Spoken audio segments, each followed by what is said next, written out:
Welcome everybody to another episode of HomeKit Insider. You've got me, Andrew O'Hara, here with my pal and the very model of a modern Major General, Stephen Robles. How you doing, man? I'm doing good. I like the musical theater reference. That was good, man. It's early in the morning pulling musical theater. That's serious. Is that Pirates of Penzance, right? I don't know. He is the very model of a modern Major General. Listen, don't get me started. I mean, musical theater, it's my jam. I'll do it. No, We'll try to hold you back. I'll do it another time. But very good. I like the pull. Want to keep giving shout outs to our 5-star reviewers. We have 2 non-USA 5-star reviewers today. John Big Telly from Great Britain. Very creative names over there in Great Britain. Kudos to you. And then I thought this was awesome. Forget mispronunciations abound already. I don't know if this is your real name or just your username, but it's OIO Rocco. Ohio Rocco? I don't know if that's one word or two. Andrew's not even helping me. He's just looking at me, just flailing at this name. There's so many vowels. All the vowels. Yeah, I was just... I don't know what to do. But they are from Estonia. That's very cool. And, I think it's the first time we've had a review from there. So very cool. Thank you for those 5-star reviews. Greetings from Estonia. Well, anyway, we got some HomeKit news here we're going to hit. First of all, Lutron, one of our favorite light switch and other HomeKit accessory companies. But they've updated their Serena shades, which they do have HomeKit shades. And the updates, albeit minor. But Andrew, what do you know about these Serena shades?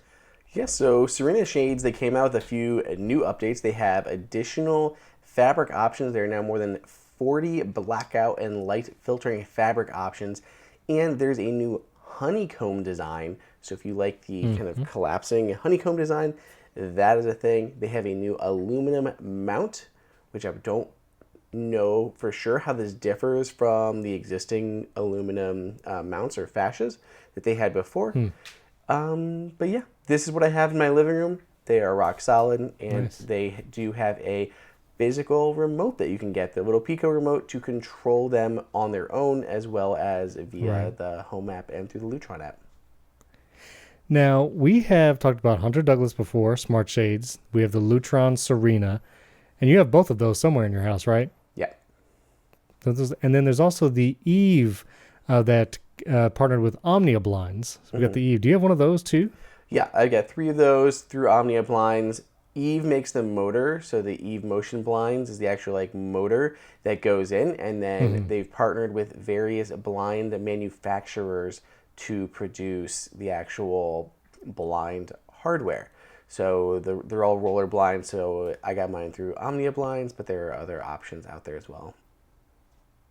Well, I don't know if we've ever compared these shades, and we'll save a full comparison maybe for another time, but just off the cuff, since you have all 3 in your house, I'm looking at smart blinds, at least for my office in the new house.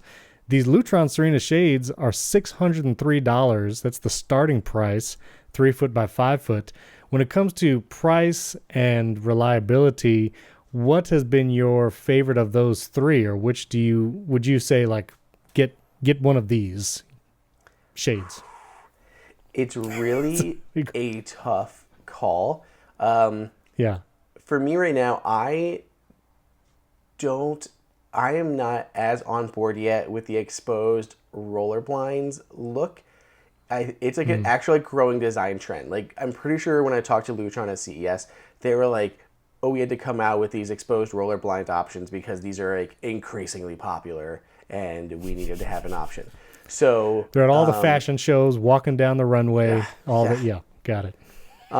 So I do have those, and I think I like the most compact look is the honeycomb blinds of the Hunter Douglas that I have, and it fits under the windowsill and goes straight up and down. It's a very compact, but I think the most reliable perhaps would be the Lutron Serena shades. I mean, that's I swear we have a 7-foot shade, 6-foot shade of that in our living room. It is roller blind. It has an aluminum fascia that covers it.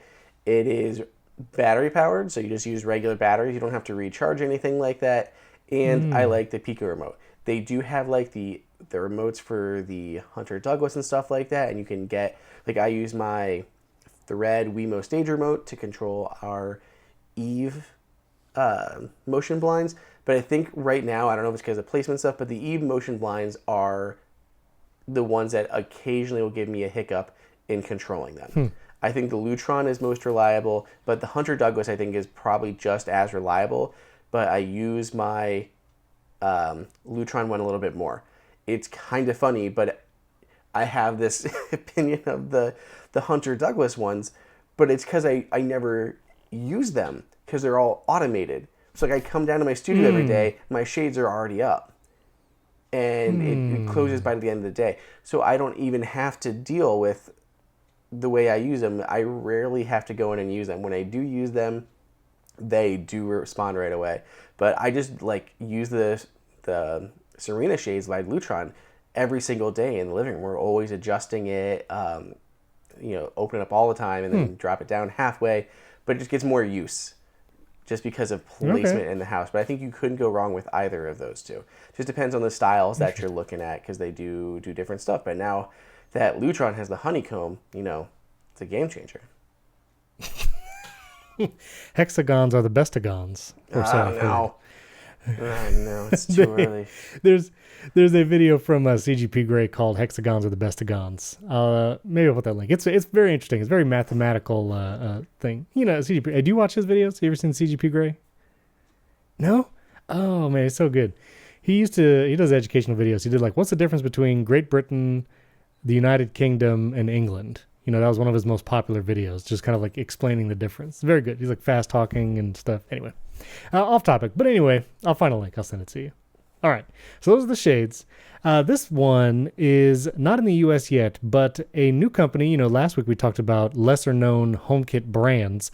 Well, this one I had never heard of. It's called Lidl, I assume, Lidl. Lidl. They have made a HomeKit Zigbee hub.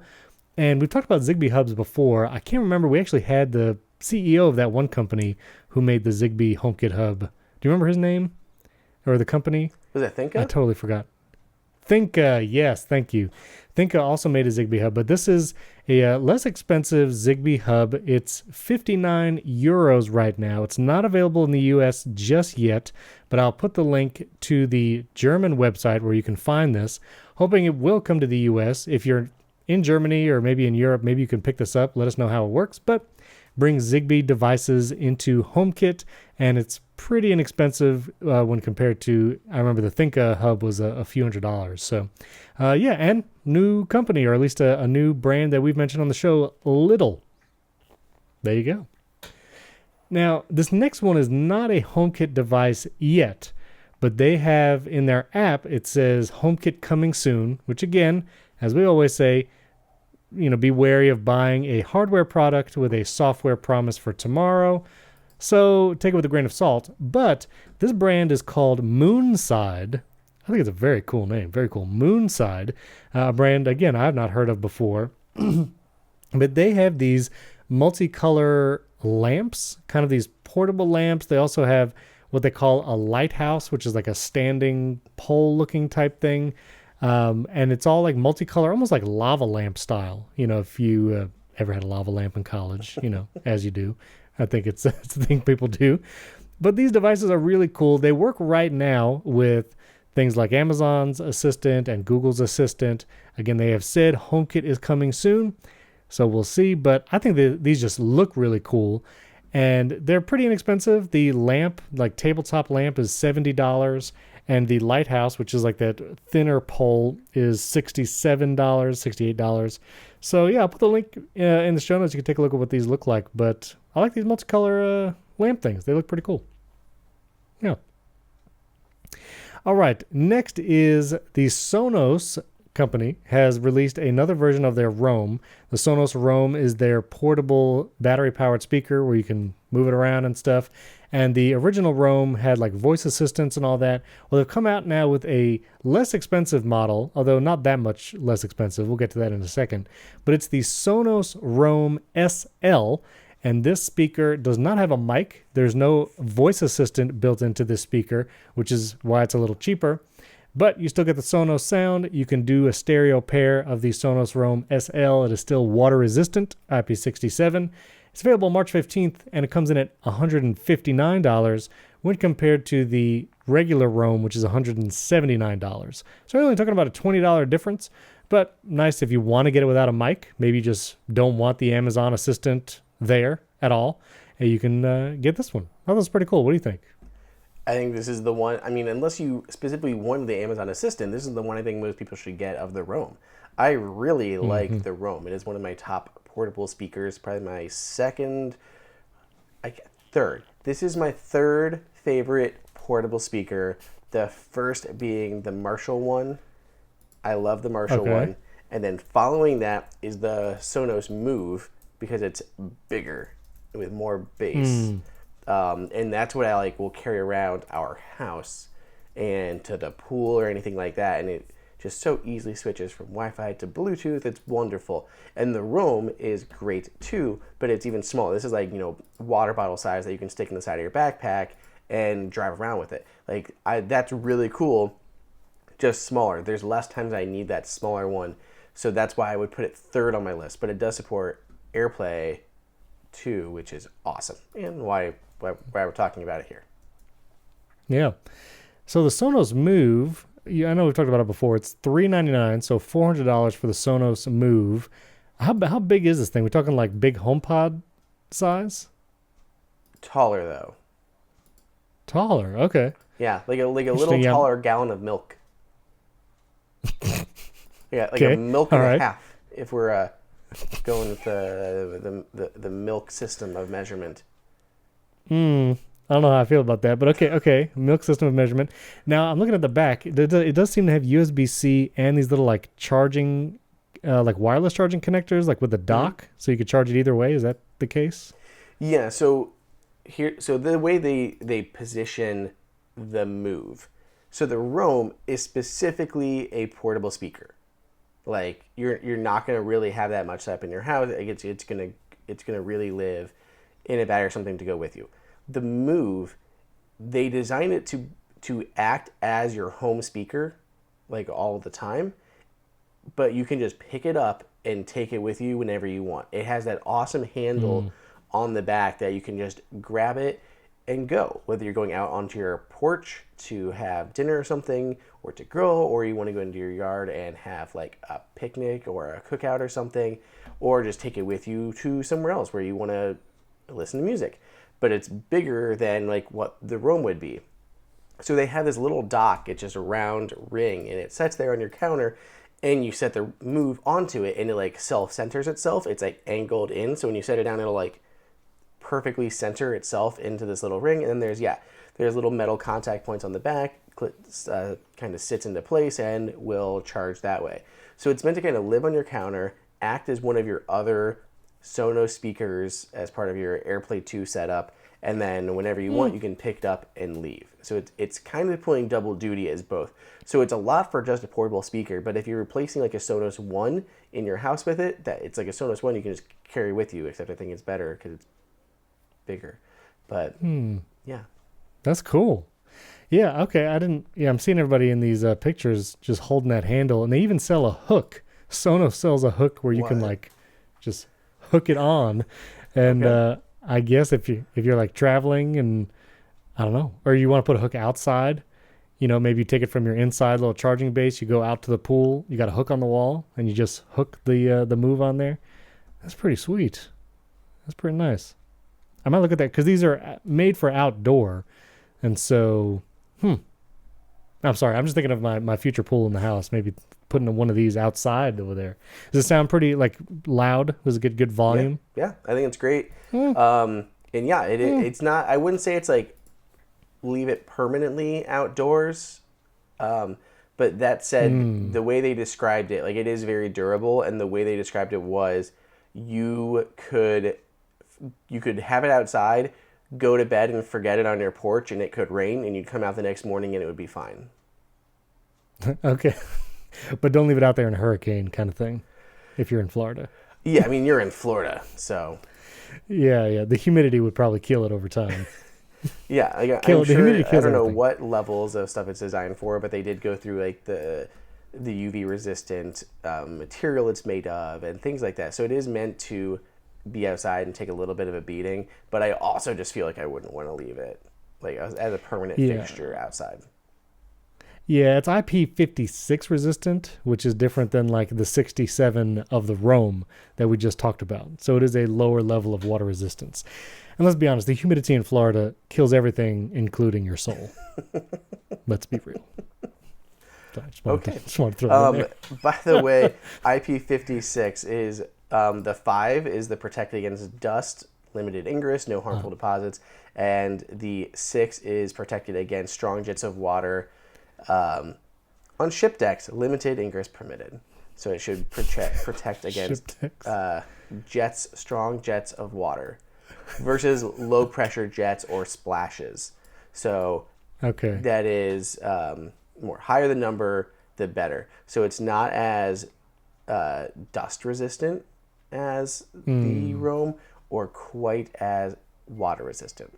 But again, the Roam you could probably drop into a pool and take out quick enough and it would survive. Whereas the Move, like that, don't do any of these things though. Don't test these things. Yeah. You could probably fire a garden hose at the Roam, but you don't want to do that to the Move. Maybe not do it to your Roam either. No, you should really do that. It says high pressure jets of water. So a garden hose should be fine on either of them. Yeah. You know what else has high pressure jets of water, Andrew? Is today's sponsor. I'm getting good at these transitions. I'm so excited because today's episode is sponsored by Nebia, the shower company you've heard us talk about that creates a wonderful shower experience, envelops you with water, even high pressure jets of water. See, this is a great transition. Like with their Quattro shower head. I love the Nebia Quattro because they do have that high pressure setting. But anyway, if you have not heard of Nebia, Nebia was backed by some of the Silicon Valley's biggest names, including Tim Cook. Tim Cook invested in Nebia initially. It was developed by former NASA, Tesla, and Apple engineers. And the Nebia by Moen Spa Shower, which I also have, is their most advanced shower yet. And the great thing about Nebia is their showers save up to 45% of water compared to normal shower heads while still creating a great shower experience. It effectively rinses because it atomizes droplets. That's the fancy word for it. Easy installation. I had never changed a shower head before Nebia, but it only took me 15 minutes. They give you all the parts, all the pieces. And it looks great. Comes in 4 finishes: white and chrome, spot-resistant nickel, matte black, and black and chrome. And they also have cool accessories like the shower shelf. I use that to hang my loofahs. Do you use loofahs, Andrew? Not to get too personal. Are you a loofah guy? I don't. I mean, I think it's kind of neat that you can grow them, but I don't use a loofah. Do you use a Sonos Roam? No, just kidding. In the shower? Don't take it. Yeah, in the shower. Yeah, in the shower. but they look great. The Nebia by Moen Spa Shower also has that magic wand attachment, which I love, and it's height adjustable, which my kids really like because I have multiple age ranges of kids. You lower it for small children, raise it for adults. It's great. And I don't know, what's a feature that you love about the Nebia showers? I've talked about it before. I like that it gets warm everywhere in your shower. Like it creates like an actual like spa. So like as you walk into the shower, just everything is warm. The walls are warm. There is no cool spots in your shower if you got the Nebia by Moen. That's right. So you got the Nebia by Moen Spa Shower and the Quattro. The Spa Shower starts at just $199, and for HomeKit Insider listeners, we have a deal, Nebia.com/HomeKit. Use the promo code HomeKit, all one word, at checkout. You get 10% off all Nebia products. Nebia doesn't do the all product sale. So go in there, try promo code HomeKit. It's a great deal to jump on. Again, go to Nebia.com/HomeKit, Nebia.com/HomeKit to check out what they have to offer and save 10% with promo code HomeKit. It's pretty cool. We got like just straight HomeKit, you know what I mean? Yeah. We got in early, you know what I mean? For sure. Okay. Okay, so the embargo has lifted, and Aqara is now like talking about this. This is the Aqara G2H Pro camera, which we've talked about the Aqara G2H before, and this one is pretty similar. Not a ton of differences on this. I've had it for a couple weeks.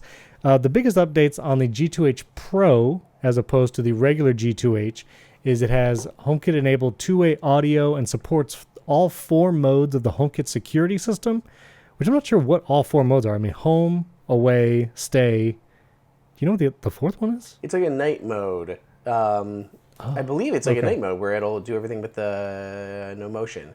So contact sensors on doors, but no motion, I think. Gotcha. Okay. That sounds right.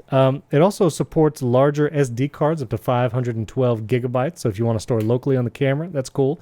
Zigbee 3.0, because if you didn't know, this acts as a hub for Aqara devices. And so you don't need to actually have an Aqara standalone hub if you have one of these. This will act as a hub. So it's very cool, been reliable. I use it with HomeKit Secure Video, just right in the Home app, set it up there. One knock on it, Andrew, this is your thing, and it annoys me too, but it has micro USB instead of USB-C.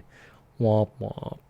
So anyway, that's unfortunate, but it's a great little camera, and these typically are inexpensive. Let me see, Aqara G2H Pro. Actually, didn't have the link already. It is, at least on Aqara's website. Let's see if I can fill with words until the website loads. And it is loading the bars. This takes forever. Okay, here we go. It's G2H Pro. Scrolling. Zigbee. Actually, okay. Don't see a price yet. So I'll have to get back to you on the price.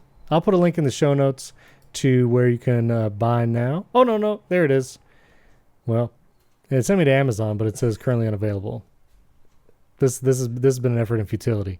I'll put a link to the Amazon page in the show notes, and you'll be able to see the price there. But yeah, cool little camera. I like them for indoors. It is an indoor camera, not outdoor. Indoor. Boom. All right. And I also want to talk about one other thing. I have my floating orb. I love it. Doing like, it looks like a moon when I hold it this close to the I think camera. I told you what I did for my wife in our last house, right? I don't know. Tell me again. I'm not sure. She loves stars and stuff like that. So I had taken the little glow stars and I did an entire wall in the glow stars, and then I put a screw and I mounted the Eve flare right in the middle, and it looked like the moon. So I'd have like that on like That's a super cool. low warm color, and then the stars lit up, and she loved it. It looked really cool. It was like almost like a night sky on the wall with the moon there. That is very cool. I was able to turn it on. The battery is almost dead. Let me see if it'll change color. I can't really see the change of color. That's like a yellowish color. If you're just listening to the show, you go over to YouTube. I'm holding the Eve flare. I don't even know if I mentioned what I was holding yet. This is the Eve flare, the glowing orb, and there's blue. There you go. You can see the blue a little bit, and this thing is really cool. So my son really loves this thing. He puts it next to his bed when he goes to sleep at night, and I'm like, I don't know if you should be staring at a light like that, but it's pretty soft light. It's not super harsh. It's very diffused, but yeah. It's very diffused, but this is also why the battery is almost dead, because he leaves it on literally all night. And so I think it has like a 6-hour battery charge. And yeah, it's been more than 6 hours. But anyway, E-Flare, set up in HomeKit, works great. It works over Wi-Fi. It is battery powered. It has a little base. I like the little charging base. You just Bluetooth, set it on. Isn't it? Is it Bluetooth? I thought so, just because it was portable, so you could take it anywhere and still control. Like you could take it on a freaking picnic and outside your house, and you can still control it from the home app. That's true. Okay. Yes. There's also manual controls on the bottom. You have the power button, and then the mode just changes the color. There's not really like strobing modes or anything like that, but it's just a nice little accent light. I really like it. It also has this handle, like this metal handle thing that you can hang it, like you were saying, hang it, make it be like a moon or something. So I really like it. I saw that a listener sent in that Eve has announced they are updating several devices with Thread, and this actually might be one of them. So I'm not sure yet. I don't have any official information on that. But if you want to get a flare, I would maybe wait a month and see if a Thread version comes out, because that is the one thing that I wish it was a little better at, is the speed at which to control. In the Home app, it does take a minute to turn on or off and to change color, and Thread would really be a huge upgrade on this particular device. for that kind of stuff. So I would wait just a minute, see if there's a Thread version that comes out soon. But I do really like this. I plan to have this in my new office if I can convince my son to. Well, actually, if a Thread version comes out, I'll probably get the Thread version, and I'll keep that one, and I'll let my son keep this one in his bedroom. But yeah, I really like it. I mean, of all the just kind of like quirky home devices that, you know, a little unique, I really like this thing. It's pretty cool. Yeah, it's a cool light. Okay. Now things are getting weird. So I was putting it on my head. So you have one of these, right? Yeah. I really cool. like it. But like you said, I mean, it's the Bluetooth thing. It wasn't. It might have been Jennifer that was talking about. Maybe it was when we were talking about Thread. I don't know. One of our guests, I think, was talking about how the fact when they were having like their kids. Like they like all the smart lights and they change the colors and they'll change on the Bluetooth ones. Like, is it happening? They'll just like wait and then it happens. Versus you know, the Thread or heck, even like the Zigbee or something. Like Bluetooth is it's not the fastest. And with a light, you see it even more. I mean, that's the perfect connection for that light because it is meant to be portable. It's water resistant. You can freaking take it with you. So it does make sense for what that light is. But I wish it had like that Thread option for in your home, and then you could fall back to Bluetooth when you're outside of your Thread network. Yes. Yeah, because also asking Siri to change the light on this thing, it's like ask for tomorrow. Like, say change it blue, it'll change blue tomorrow sometime. No, it's not that slow, but my son has just been using the physical controls, which again, we've talked about many times on the show. Physical controls for smart devices are a good thing. So anyway, eFlare, that's pretty cool. Now you have a discussion point here that non-HomeKit devices. So why are we talking about non-HomeKit devices, Andrew? What's going on? Someone was asking like what kind of stuff we use in our actual homes and everything like that, and we talk a lot about our HomeKit stuff. So I kind of wanted to talk about what non-HomeKit smart home products we've got in our homes, and you know, possibly highlighting some areas where HomeKit still has to make up, some areas that may get filled by Matter, and some that are perpetually going to not be HomeKit options. So I have surprisingly quite a few. But I know you are squatting at the moment, so I didn't know what stuff you had going on. So yeah, let's hear what you've got, and I've got a growing list of stuff that's still not Smart HomeKit yet. Yeah. Right now in this house, not much non-HomeKit stuff. We still have our Roomba. You know, we had a Roomba at the old house. We didn't bring that with us. I had hacked it into Homebridge before, but I have not done that here. And so the Roomba, not a HomeKit device, but you can control it with the Roomba app. And so that's definitely a smart device. We have non-HomeKit. That counts. I actually reset up my Logitech Harmony Hub because as I've been getting in-ceiling and in-wall speakers, I've been wanting to test them with the receiver, the Denon receiver that I have. And so I actually set up the receiver, but I have no idea where the remote is for that thing. And so I reset up the Logitech Harmony Hub, which has been discontinued. Logitech's not doing universal remote stuff anymore, but it works really well. And so I'll just go to the Harmony app on my iPhone. I can turn on the receiver. I can open up the menu, full control over the receiver with the Harmony Hub. So that's a smart device, definitely not HomeKit. Again, I had talked way back that there is a third-party app to hack that into HomeKit, but I haven't just taken the time because it's just using the receiver. And then, the big thing that I've experienced here and in my old house was security systems. Here, there's ADT security system, which I have not tried to hack into HomeKit, and it's complicated. But there is cameras as a part of the security system and like contact sensors on doors. And so ADT, not HomeKit, didn't try to hack it into the HomeKit system. And then in my last house, I had Vivint as a security system, which they had good devices. Their smart panel was really nice, actually, big screen. And it was not HomeKit built in. I did hack that into HomeKit using Homebridge, and that integration was pretty good.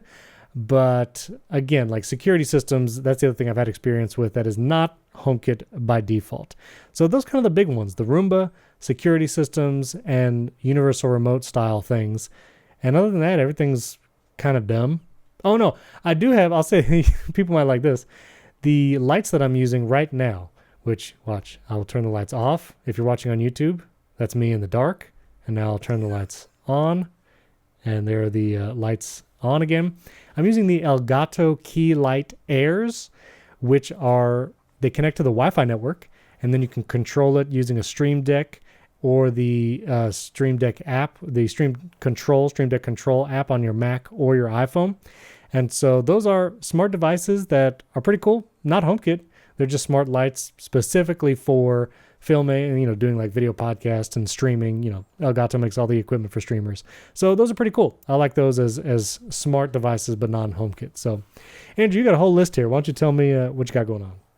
Yeah, I thought you would have more than three things. even. So now my list feels ridiculous. It's a big list. There's several pet things though, and my pet. There's nothing smart about my pet. That I'm not trying to down my pet. I'm just saying Your pet is going to listen to this and be so offended. They're going to mope around and you're going to know why.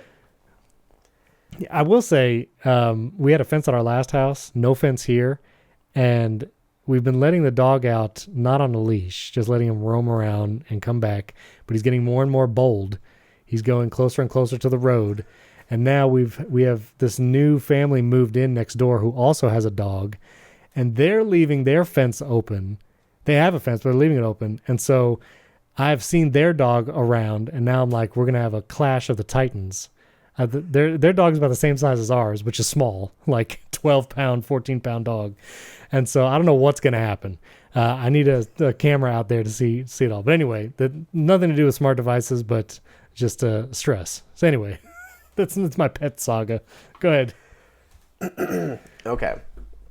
So starting off my list, I have these Fluval lights for our fish tank. So we have 2 fish tanks, but I have a larger saltwater tank. And in it, I have 2 of these Fluval LED light strips that go in there. And they're made for fish tanks. They're made to be able to control like the color spectrum and stuff like that. So they're Bluetooth. Maybe they're Wi-Fi. But they connect to the Fluval app, so I can set them on schedules. I can set different inflection points where they'll change the intensity, kind of match the sun and all that, and it can match the type of tank you have. So in my case, we have a saltwater tank, so I want to do more of like a coral boost, so it'll bring out more of like kind of like the UV lights. It'll make some of the colors pop a little bit more. So those are really neat, not something that I expect are going to work with HomeKit. I mean, maybe you could get them to go on and off, which is what I did on my freshwater tank. I built a custom lid and wrapped hue lights around these dowels, mounted it below like a mirror to kind of direct more of that light down, and then put a plexiglass cover over top of it. So I've got like a wooden top for the fish tank with smart lights built into there where I can control the intensity. At night it switches to like a dark blue, all just hue light strip stuff. Cool. Oh no, it corrected one of my words to something that isn't supposed to be. I was going to say a guard. I don't know what that is. I'm feverishly getting the links as Andrew talks about these, so you will see the Fluval lights in the show notes. No idea. You don't remember what that was supposed to be? No, because most of these are like weird words. And I don't know what guard. Let's see. Yeah, it's a guard in the nose. Is it bored? Floored? It's probably not floored. Yes. I don't know. Zord? We're moving past it because we got a list. Okay. So I got a few different Dysons in the house. So before we started seeing air purifiers and whatnot show up in HomeKit, we had one for years that is the combination heater and fan.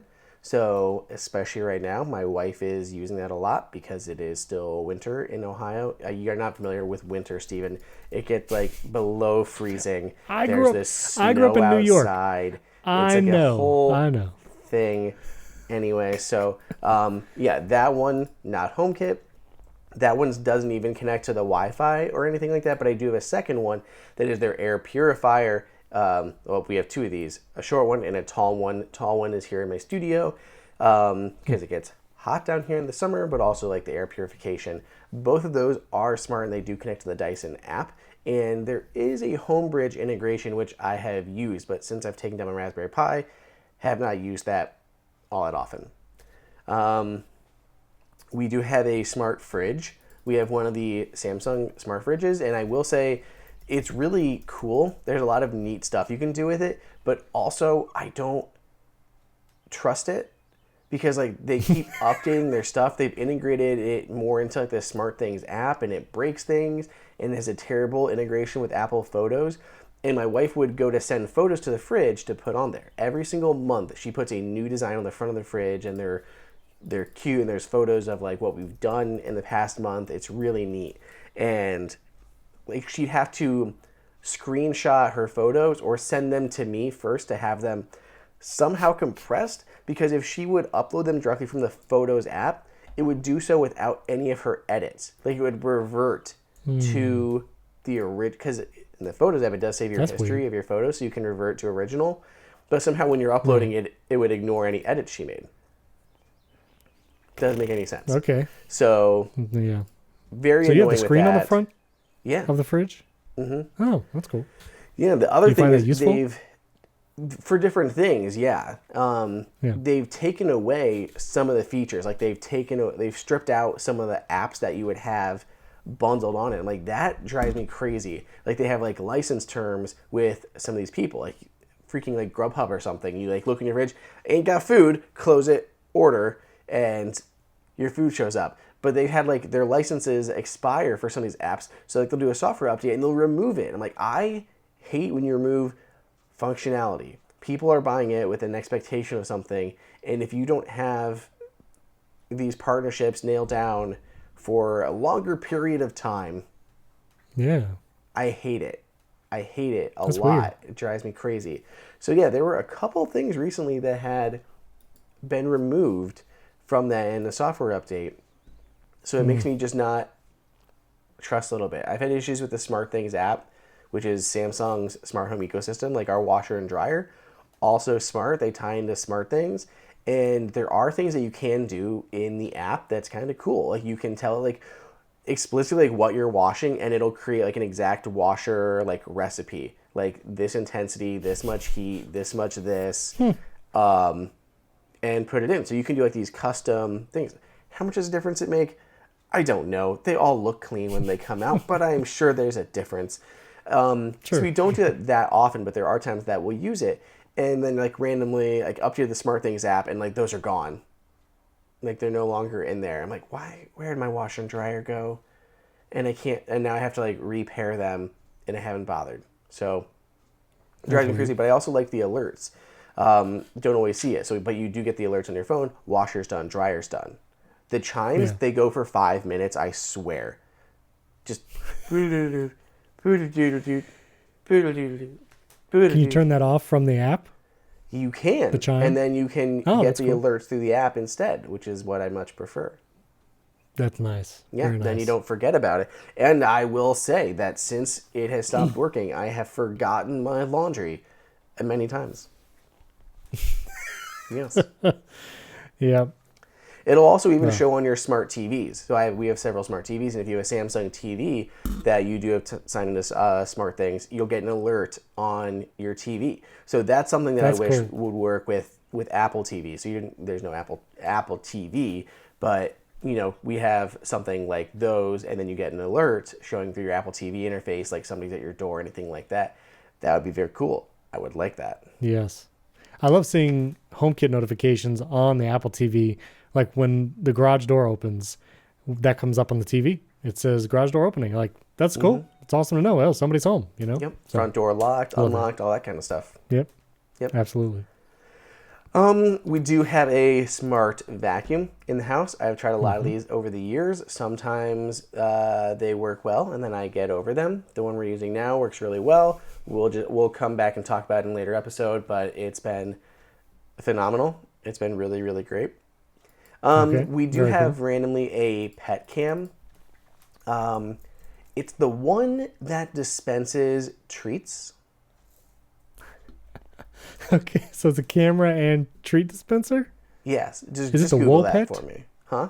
Is it Wopet, Owlet, Sinjin, Pet Cubes, Petcube. Obex?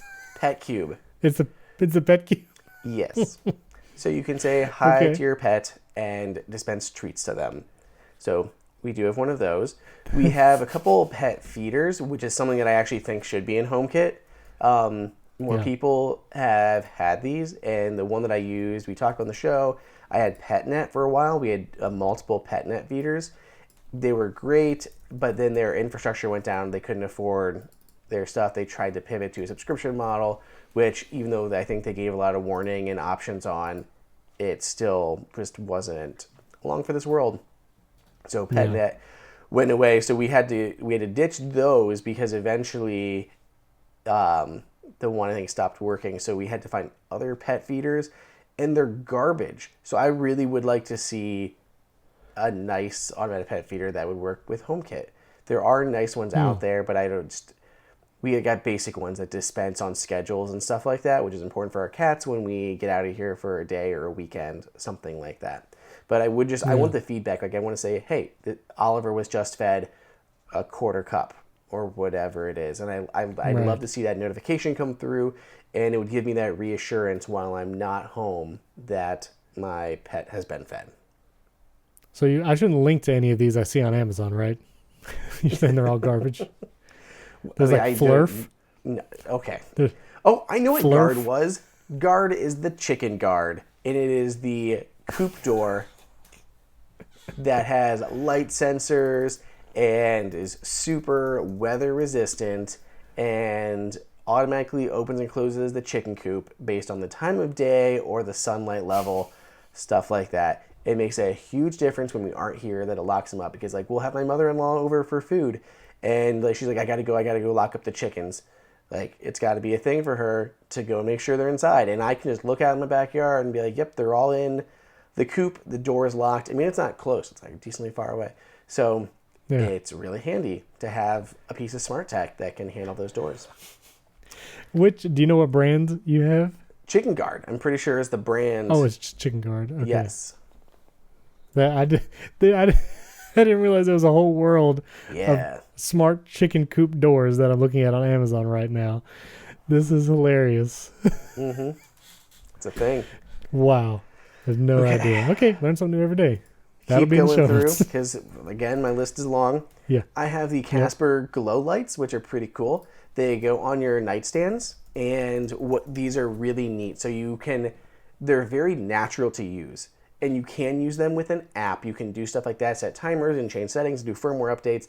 But they're just these little cans, and to turn them on, you flip them over, and they start essentially like a countdown. So they'll go for like an hour or something, and they'll slowly dim away. So it's like a sunset in your bedroom, and you can control how long you want that to be. And if you want them to brighten up, you can actually twist them, turn them to the right clockwise to brighten, and turn them to the left counterclockwise to dim them.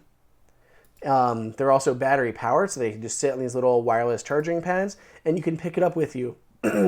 And when you pick it up and it's like feels that it's like carrying in motion, it'll turn on just at the bottom of it, so it looks like a little lantern that you're carrying. That is very cool. Very cool. Yes. I want these. Yeah, it's cool. Yeah. They also just came out with new night lights that go into outlets, glow night lights. Those are also pretty cool and cheaper. Very cool. Yeah, I see those on Amazon. They just plug right into the thing. Looks very cool. After that, I can't get rid of whatever's in my throat. I'm making HomeKit reviews. What I want. No more attempts on my father's life. Oh boy. Oh. Setting you off today. You all right? You got... No, I'm alive now. Yes. Okay, so then I have my PS5, which I think counts as a piece of smart kit. It does have like Apple TV Plus in there. It nicely integrates with my Sony TV, everything like that. So I guess I would count the PS5 as a piece of smart kit. Got a Traeger grill outside, which is pretty awesome. It has the Wi-Fi technology, which is what allows it to connect to your phone. So I can get all sorts of alerts. I can see the internal smoker, the grill's temperature, as well as the internal temperature on the meat. There are meat probes as well as the grill probes. I can see how many pellets are remaining because it is a pellet style smoker. So I can see the pellet hopper and how much is in there. It'll even predict like if I'm going to need more for a recipe that I'm doing. There's a bunch of different stuff built into the app, like recipes and cool things like that. So if I say like I'm going to do a beer can chicken, I basically stick the probe in and it'll walk everything through. And it can do like smart schedules. Like it'll start off like to do one thing, then it'll like boom it up to like the super smoke to infuse as much smoke flavor. But then it'll drop things down to like a steady temperature to like finish cooking the chicken. So it can like, It's almost like scheduling your lights, but with the amount of smoke and heat it is applying to your food. So that's pretty neat. Then we've got the Joule. Clearly I was going through the rooms in my house as I was thinking through these. Got to the kitchen. Yeah, so we're in the kitchen now. I have a Joule, which is a sous vide cooker, and this one was originally started by Chef Steps, and I loved it, and it was like the Apple of sous vide cookers, and it's beautiful. It is all white. It's really pretty. I like it a lot, but they got acquired, which is nothing wrong with them getting acquired. I can't remember who they got acquired by. It was like, I don't want to say, it wasn't Breville. Just Google that because I can't remember. And if I type my keyboard, my camera all shakes. Plug Power? Nope, that's Plug Power. Yeah, it says Plug Power revealed the acquisition of Joule Processing. Nope. Oh, that's a different thing. It's a different Joule. What in the world? I did not. I just post It's sous a big vide. brand. Sous vide? It's a big brand. Breville. Yes. Okay, it was Breville then. Okay. Yeah, Breville acquires Chef Steps, manufacturer of Joule. Yep. So I really still love that one, and there's some really cool things you can do. So in the app, you will actually like, okay, I'm going to cook a steak. My steak is an inch thick, and it is frozen, and I want it to be a perfect medium rare at like 129 degrees internal temperature. So you put in all of that, and it'll tell you exactly how long it's going to take to do that to your steak. So you just seal it in your bag, your silicone bag, whatever, drop it in the water, and let it go. So I love doing the sous vide stuff. And I've tried like the Nova and several other ones. They're all really nice, but that's kind of like my go-to in terms of sous vide machines. The Nova ones are nice because they have screens on them, which is a big differentiator. And finally, the last one I had on my list is Meter, Meater. Smart thermostats. These are smart little like cooking probes. So they're wireless cooking probes. You can stick them into each steak or chicken or whatever it is you're cooking, and throw them on the grill, whatever, and it'll monitor that over time. You can get alerts when they hit certain temperatures. So if you got someone who wants theirs well done versus medium, you can set those parameters and see all of that in the app. And they have like a wooden, so there's like a single one that you can get or a pair you can get, but there's also like a 4-pack, which is the one that I have, and it comes like a bamboo board. It looks almost like a cutting board, which makes it look really nice in your kitchen. And yeah, so they have the probes go to like this base station of the cutting board, and then that is the part that connects to your phone. So these have like their own communication to the base part, which connects to your phone. That's super cool. I actually had looked at that Meter thing a while ago just because I wanted to get something like it. But man, I feel like I need to step on my game now. I like the kitchen gadgets you got going. Yeah. That Joule, I've never tried sous vide personally, like cooking it. So man, I'm all about it. That's very tempting. Yeah, it's awesome. And it's great for meal prep because you can like season your steak, put in, herbs and some butter, seal it up into a bag with a vacuum sealer and throw it in your freezer. And then whenever you're ready to cook it, like chicken, whatever, boom. And it'll be the juiciest chicken you'll ever have. And you'll get the most out of your steak because you're not losing any. Well, I didn't want to say the M word that people seem to hate. No, don't say that. That's a terrible word. Don't say that. Yeah. But I mean, it's like you get so much in it. And you sous vide it, take it out, and then sear it super fast on a searing hot grill or a searing hot pan for a few seconds. John, we just did this 2 days ago now with my mother-in-law when she came over, and we had fillets. And yeah, it's so much easier to manage too just for steaks, because you're worried about temps and everything. But if you've got like sides, like I'm doing pasta, so I'm making pasta sauce, and I've got 2 different types of fresh pastas going on, and I've got bread in the oven. You want to worry about steak temperatures while you're doing all that and making sure they can rest and everything? It's a pain. Do it in the sous vide. They're perfect temperature all the way through. There's no, undercooked or dark spots or anything. And then sear it in the pan for 2 seconds when you're done and let it rest for a couple minutes. Andrew, I did not realize you were a chef. I mean, you're talking all this stuff up. I had no idea. You're sous videing. You're making done it for 2 years. kinds of pastas at the same time? What? Whole grain spaghetti Wow. and just a fresh egg linguine. That's do you remember amazing. Okay. Do you remember iGrill? Yes, heard that one? I do remember that. That was actually so iDevices, HomeKit company. They started doing basically they would create the IoT stuff, and you came to them with an idea. So they would have like the iShower and the iGrill, and then they came out with their smart home, their HomeKit stuff. So they did all these things basically just kind of as the person who would help do the actual electronics part and kind of pack everything together. And that was like what they build their company on. So like iDevices, they're just making devices smart.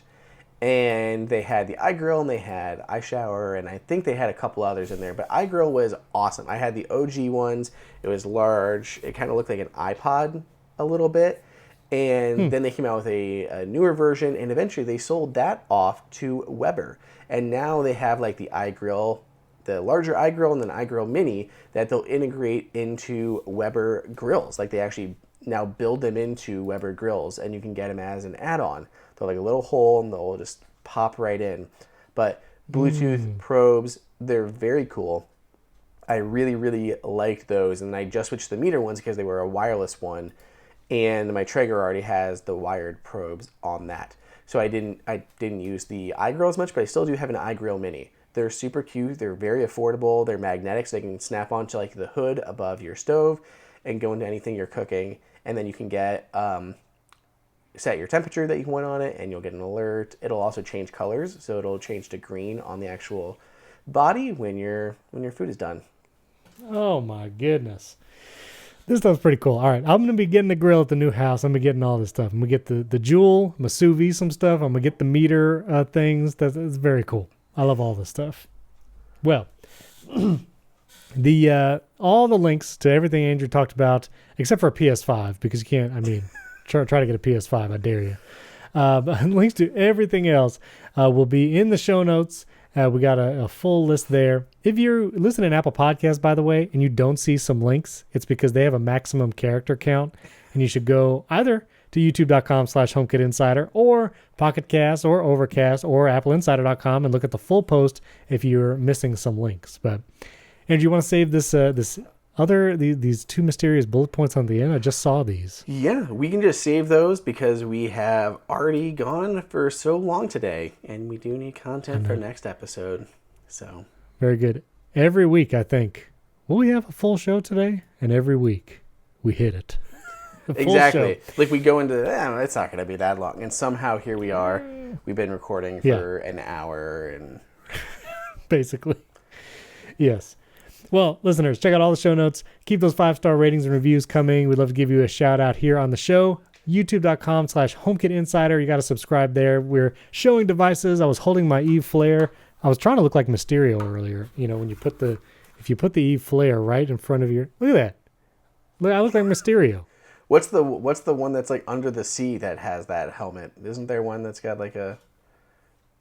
The Aquaman villain, right? Yeah. The Manta? Okay, something like that. I think so. Yeah. Why do all the villains have the cool heads? Anyway. Cool head. That was a weird question. I'm so jealous I don't of know villains. what's happening. I don't know what's happening.